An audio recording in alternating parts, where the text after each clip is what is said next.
Goeiedag en welkom by hierdie Sondag aand oordenking. Dawid, die koning van Israel, bevind homself in 'n baie gevaarlike situasie. Hy het teen God gesondig toe hy egbreek gepleeg het met Batseba. En om sake nog erger te maak, het hy die moord op haar man Uria op die slagveld aangehits. Hy het dit beplan. En vir albei hierdie sondes was die straf dood deur steniging. Maar wat my betref, was die ergste die feit dat hy nie met die Here daaroor gepraat het nie. Hy het net stil gebly en dit was die rede waarom die Here die profeet Nathan na Dawid gestuur het. Nou ons ken daardie storie hoe Nathan die sonde van Dawid geopenbaar het en Dawid besef, hy weet, hy het 'n groot fout gemaak om nie met die Here daar te praat nie, om dit te probeer wegsteek. Daarom lees ons sy roepe tot die Here in Psalm 51 vers 1 tot 3. 'n Psalm van Dawid, toe die profeet Nathan na hom gekom het, nadat hy by Batseba ingegaan het. Hy roep uit en hy sê, wees my genadig, o God. Dat hierdie uitdrukking genadig, o God, is Elohim Hanaan. Die Hebreëse woord vir genade is Hanaan en dit is so kragtig in betekenis dat geen enkele woord in Afrikaans of Engels of enige ander taal dit kan beskryf of die betekenis daarvan kan uitbeeld nie. Die woord Hanaan omvat volumes van inligting oor die Here onse God se karakter en sy optrede teenoor ons. Hanaan omskryf die voortdurende en aktiewe reddende en verlossingsaard van die Here se liefde vir ons. En dit omvat ook die belofte dat hy ons nooit sal verlaat nie. Kan jy sien hoe kom Dawid op hierdie naam, Jahweh, Elohim, Hanaan, staatmaak? Bybelvertalers en geleerdes het hierdie eeue heen probeer om die woord Hanaan te vertaal, om dit binne die raamwerk van menslike begrip te omskryf. Daarom het hulle woorde soos goedertierenheid, toewyding, barmhartigheid, krag, genade, teerheid, reinheid, loyaliteit, standvastigheid en bejammering vir Hanaan gebruik. Maar nie een hiervan kan die ware betekenis van hierdie Hebreëse woord Hanaan uitbeeld nie. Elohim Hanaan kan slegs ervaar word vanuit ons emosionele besef van ons toestand en dan ons na stigtelike soeke en ervaring van sy nabyheid, die Here se nabyheid en sy liefde vir ons.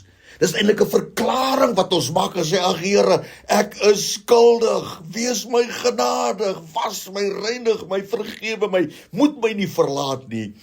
Jakobus 4 vers 8 sê, nader tot God en hy sal tot jou nader, reinig die hande julle sondaars en suiwer die harte julle dubbelhartiges. Die God van genade, dis die Here wat ons Vader kan noem, Elohim Hanaan. Maar Dawid gaan voort in sy soeke na die Here in hierdie duistere toestand waarin hy homself bevind. Psalm 51 vers 1 tot 3, 'n Psalm van Dawid, toe die profeet Nathan na hom gekom het, nadat hy Batseba ingegaan het. Wees my genadig, Elohim, Hanaan, o God, na u goedertierenheid. Nou hierdie Hebreëse woord vir goedertierenheid is gesed, wat die deernisvolle, standvastige eienskappe van die Here God teenoor ons beskryf. Sy genade, sy loyaliteit, sy verbondsgetrouheid, sy goedheid en ook sy barmhartigheid. Die God van goedertierenheid, Elohim gesed. Ja, Dawid weet dat sy sonde en die feit dat hy dit wou wegsteek so ernstig is, dat hy daarop aanspraak maak en hy roep tot die Here met 'n hart wat bars van oortuiging. Ek moet die Here weer aan my kant kry. Psalm 51 vers 1 tot 3, 'n Psalm van Dawid toe die profeet Nathan hom gekom het, nadat hy by Batseba ingegaan het. Wees my genadig, o God, na u goedertierenheid. Maar hy gaan verder en hy sê, delg my oortredinge uit, na die grootheid van u barmhartigheid. Weet, telkens lees ons in die woord hoe die Here homself openbaar deur middel van metafore wat aan ons bekend is. Lewende water, brood van die lewe, goeie herder, die ware wynstok, helder lig. En die Here ontmoet Moses en hy stel homself bekend op 'n uiters belangrike en 'n beduidende wyse. In Eksodus 34 vers 5 tot 6. En die Here het neergedaal in die wolk en daar by Moses gaan staan. En hy het sy naam uitgeroep toe hy by hom verbygaan. Here, Here, barmhartige en genadige God. Ja, dis die Here self wat hier uitroep en hy verklaar homself. Hy proklameer dat hy 'n barmhartige God is. El Rachum. Die Hebreëus vir barmhartig is hierdie woordjie rachum, wat beteken om iemand emosioneel en liefdevol jammer te kry.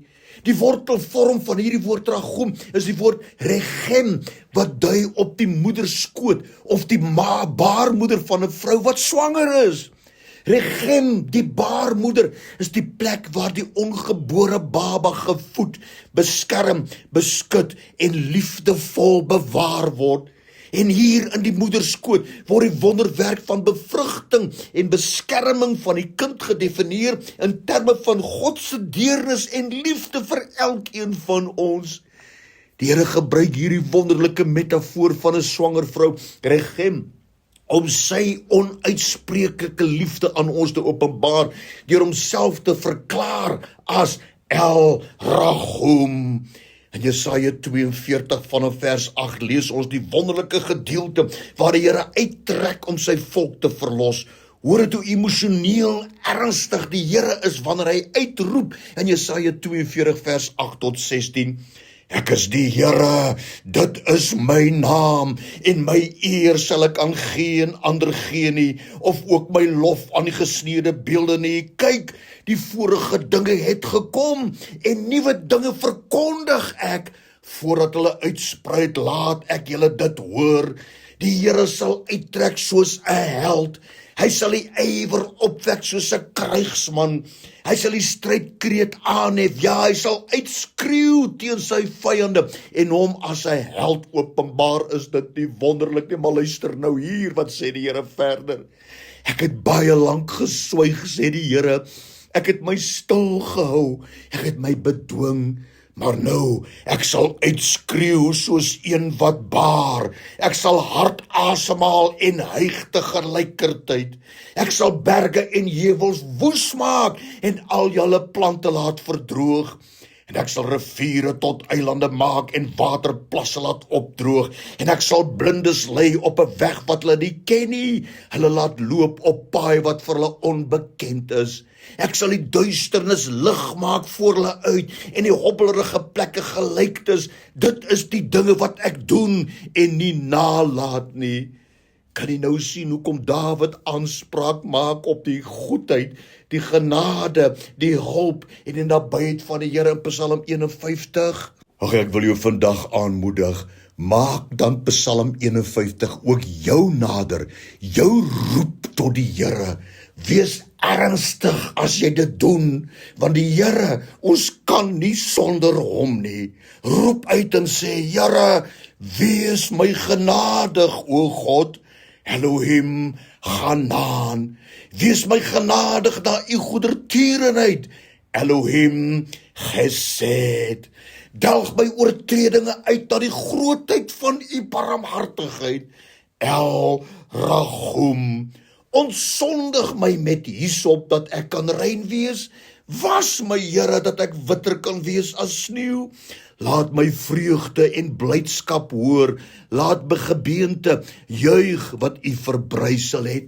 Verberg u aangesig vir my sondes en delg uit al my ongeregtighede.